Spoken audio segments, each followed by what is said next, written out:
Daily doctor साहब daily मिक़दार में केतिरो पानी ज़रूरी आहे, घणा गिलास पीजे? भई आम तौर ते इहो हूंदो आहे त कुझु माण्हू पाणी पसंदि न कंदा आहिनि या उहो पीअण में बसि ईअं ई पानी पीअण यादि न रहंदो आहे। हा, ॾींहुं गुज़री वेंदो मूंखे विसरी वेंदी आहे, उन जे लाइ पाणी न पीतो उन वटि छा सोल्यूशन आहे? पाणी केतिरा गिलास तक़रीबन? जेको मेडिकली ॿुधायो वियो आहे त 8 गिलास आम हर माण्हू खे पीअण घुरिजे, पर पींदा न आहिनि माण्हू, न पींदा आहिनि। सही, ठीकु आहे न। असां पाण फील्ड में हूंदा आहियूं त कमकार में एतिरो मसरूफ़ हूंदो त टाइम ई न मिली सघंदो, माण्हू ॿाहिरि निकिरी सघे।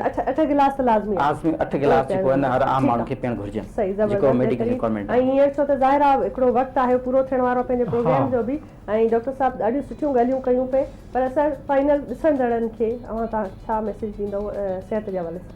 जी बिल्कुलु, सिहत जूं हिते हीट वेव जेको आहे उहो एमरजेंसी हिकिड़ी सूरत हाल आहे, ठीकु आहे न। त हुनखे मुद्दे नज़र रखंदे हुए असांखे कुझु शयुनि जो एहतियात करणु घुरिजे।